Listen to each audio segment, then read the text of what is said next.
Servus Männer, it's Red Pill Germany again. Today I want to tell you about policy changes in Germany for the cold season, that means autumn and winter 2020. Of course, our politicians and our dear scientists expect the second wave to come. So the China bug is expected to hit us hard, and of course they want to be prepared for that. And so Angela Merkel met with the governors of the federal states in Germany, and they wanted to decide that there are some nationwide standards for how we deal with this.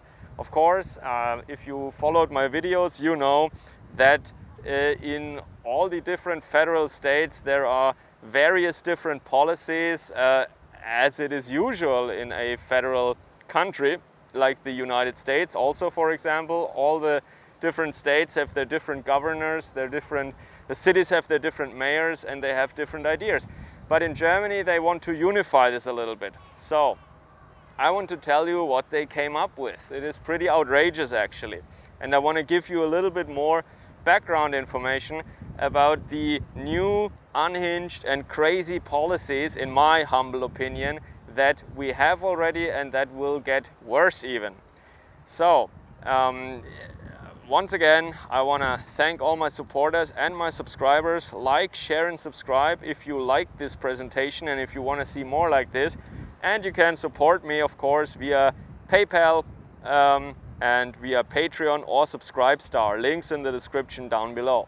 So far in Germany already, I think I said that in a video, if you want to have your hair cut, for example, you go to a hair salon, or if you want to go to a pub or to a restaurant, to a cafe, what have you, there are lists where you need to write down your phone number, your name and your home address. And if you don't do that, you don't get any service there. I went with a couple of friends to a beer garden, for example, and we needed to give them this private information. The idea behind this is, of course, if there is a case, a positively tested person, then they want to find out, to trace who that person was in contact with, yada yada. So this is why you need these lists, or why they think they need these lists.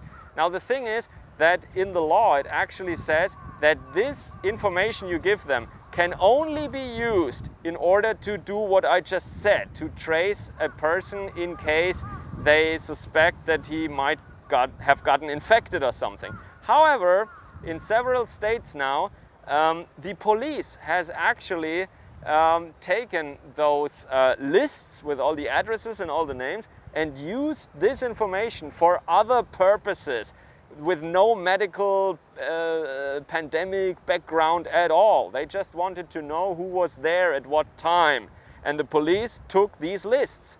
And the public knows about this. This is a big deal in Germany.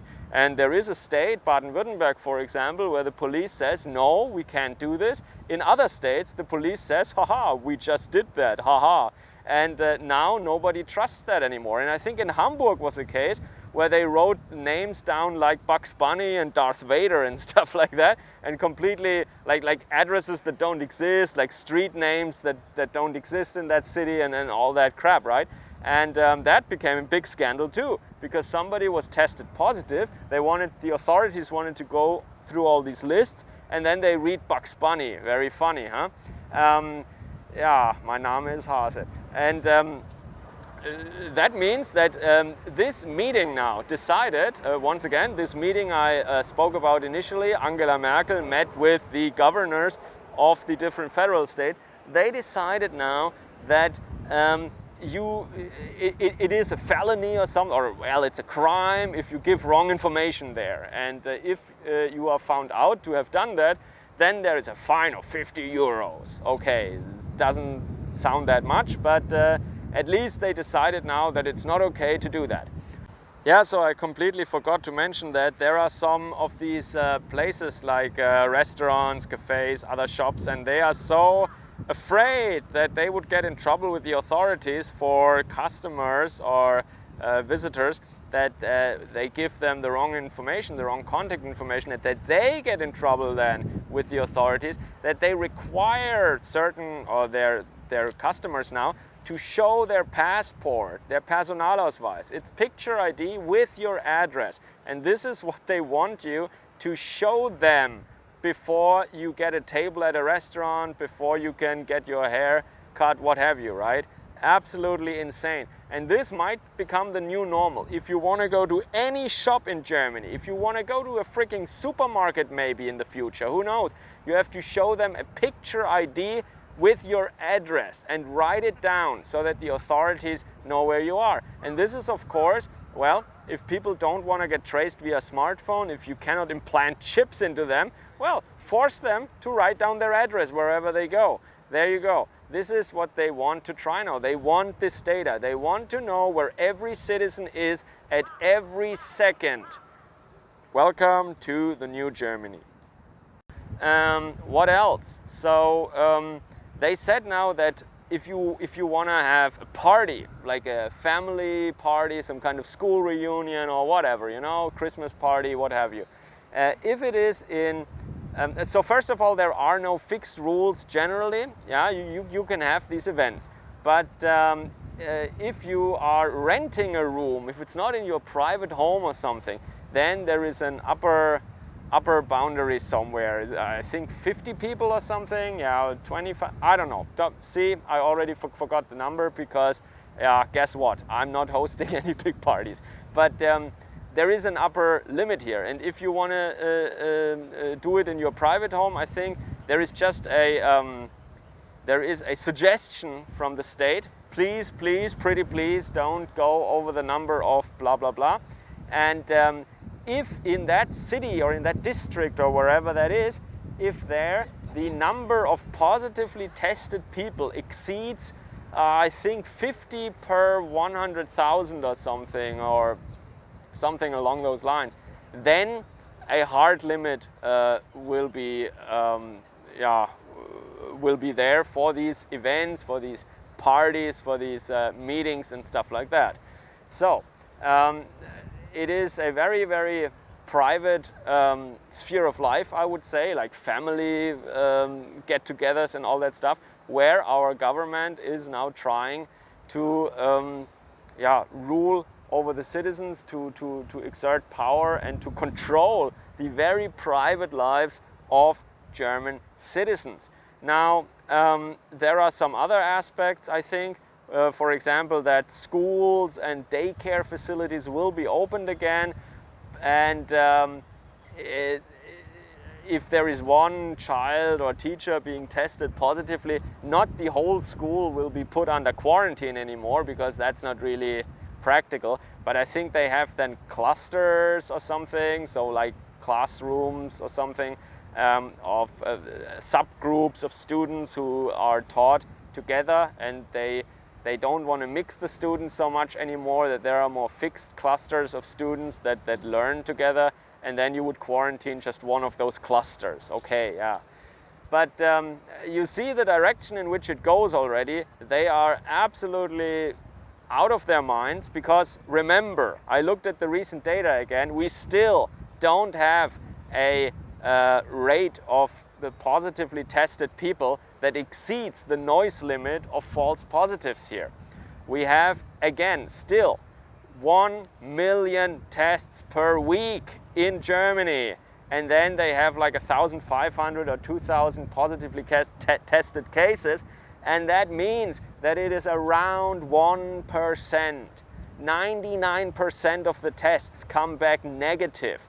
That is noise. That is nothing but noise. It's not a real signal. Yeah? It went as far down as 0.78 or something, then it was 0.85, and now it's around 1%. Oh, okay, 1%. Oh, if it was 5% or 10%, then I would believe that we have an actual wave of infection or something like that, or an actual spread. But 1%, that's nothing, okay? And that is totally within the range of 0.5 to 2%.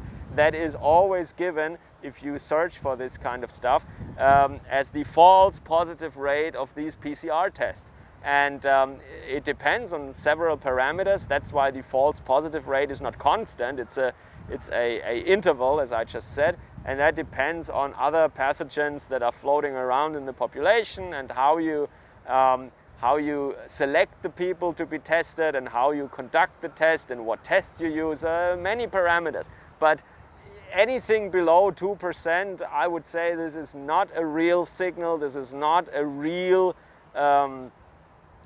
disease spreading or anything like that. This is just a artifact of a very complicated measurement that you're taking on an absolutely healthy population with nothing to worry about. And these are statistical or metrological artifacts, nothing else. All right, so you see that in the German newspapers right now, for example, it was day after day, around this meeting that they had there, it was the first, on the online online news websites, it was like the first 6 articles were just, pandemic, China bug. It is really, even though there are, like, the hospital beds are empty, the hospitals sent their staff home already. They're kind of unemployed. It's called Kurzarbeit. That means short labor. That means they are only there for a fraction of the time, maybe 30 or 40% of the time, and the other 70 or 60% of the time they are unemployed, and they are paid from our social security systems, from our Arbeitslosengeld. That means the hospital staff is unemployed at the moment because all the beds are empty. This is the situation in Germany. There are basically no positive tests, and they're going crazy like that because they need to, because this is the button they can push to make people afraid, to make people compliant, to make people stay at home, to make people not talk to each other, not to organize, and not to stand up against our regime in Germany.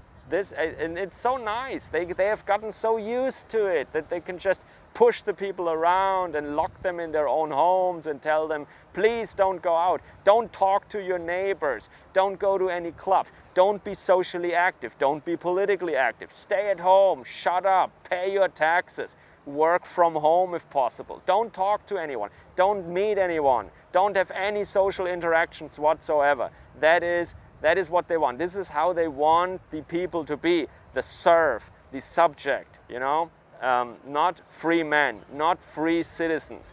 Not free citizens with savings, that's the next thing. They want us financially dependent on the government. They want us to be poor little suckers that have to ask permission and fill out application forms for every little step they want to take in life.